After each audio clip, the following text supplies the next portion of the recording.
I have two grandmothers. My first grandmother is 86 years old. She would help babysit my siblings and I, and as well as my cousins. And I remember her being so fit that she could run around the bases when we played kickball faster than I could as a child. Even today, she goes on daily walks, has a good diet, and just lives a healthy human life. My other grandma was unfortunately the inverse. From the moment I was born to the moment she passed away, she was always struggling with some sort of issues, whether that be, knee problems, swelled knees, type 2 diabetes, heart palpitations, things like that, just all sorts of problems. Both women played pivotal roles in my childhood, and they both represented a sort of universal truth that is humans benefit from a healthy lifestyle. One of the biggest benefits of the last 60 years for Americans and people worldwide is the commercial gym. It offers the ability to build muscle and do cardio on a daily basis, which wasn't normally capable for most people. And because of that, gyms have essentially skyrocketed the capability of the average person's health. My opinion is that everyone should go to the gym and spend some time weekly there because it benefits you to an extreme degree. Whether it's my personal perspective or a scientific perspective, the gym has changed my life, and it's my opinion that it can change yours as well. I started working out my freshman year because I was playing football, and I quickly grew from 120 to 160 pounds. Quote, muscle is metabolically active tissue, meaning it requires energy, calories, to maintain. This can make it easier to manage body weight and prevent obesity, end quote. This quote is from Lisa Keir, who is a national board certified health and wellness coach, and it comes from the Massachusetts General Hospital, and it provides a key fact that muscles help sustain weight while preventing obesity. The CDC has reported that almost 43% of all Americans suffer from some range of obesity. That comes from a CDC article called Adult Obesity Facts, I'm sorry. And even after quitting my football my junior year, I still continued to weightlift, mostly due, honestly, to the mental health benefits that weightlifting provides. I can say 4 years into the gym now, pretty confidently, that the gym provides me with an irreplaceable amount of clarity and peace that I really can't find anywhere else. In an article from the National Library of Medicine, it says that, quote, physical activity was shown to help with sleep and improve various psychiatric disorders. Exercise in general is associated with a better mood and improved quality of life. And that, again, comes from National Library of Medicine.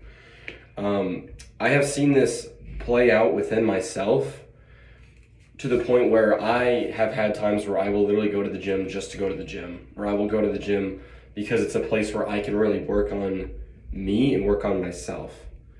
It's a place where I can go to be me, essentially. Gaining muscle, seeing progress, and achieving goals is a really big part of the gym. Another big part of the gym is failure. Failure is a part of working out. It's, honestly really good because constant failure preps you for the real world. And working out shows that failure is a good thing because failure leads to success. Sociologist James Evan of UChicago said that, quote, in a world of intense competition, failure is an essential ingredient for success, end quote. And that again comes from an article from the University of Chicago. And it's, essentially to building muscle is to fail and fail and fail again. But to fail eventually means to succeed. In this way, building muscles on your body is building confidence and a positive mindset in your mind. The gym has transformed me both physically and mentally in that way. I'm physically stronger, physically fitter, and mentally prepared for any challenge, really. The second aspect of the gym is, of course, cardio, as much as we don't like cardio. I have personal experience with this, but the statistics also support my opinion on this. Many Americans suffer from heart health because of the diet they consume. The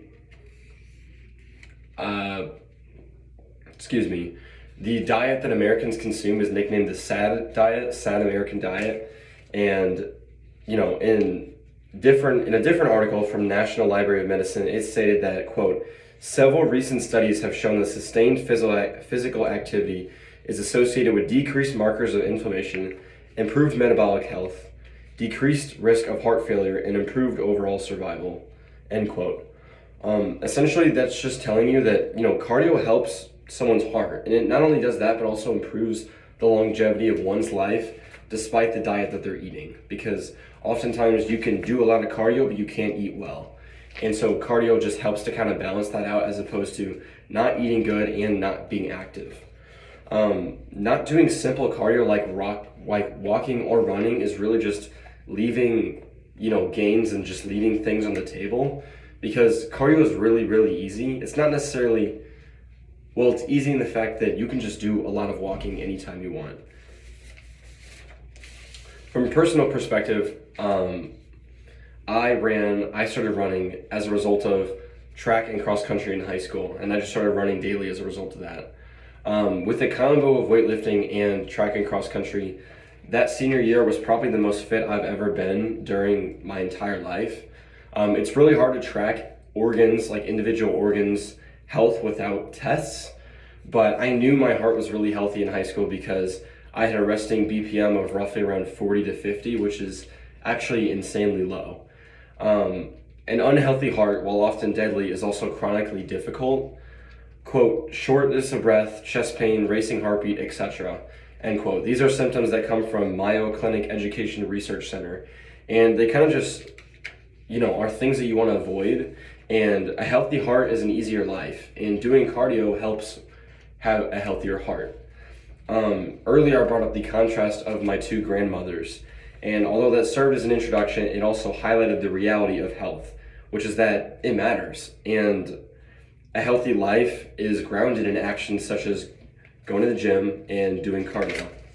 In an article from Children's Health Council, quote, regular exercise may help ease depression and anxiety by releasing feel-good endorphins, natural cannabis-like brain chemicals such as endogenous cannabinoids, and other natural brain chemicals that can enhance your sense of well-being, end quote.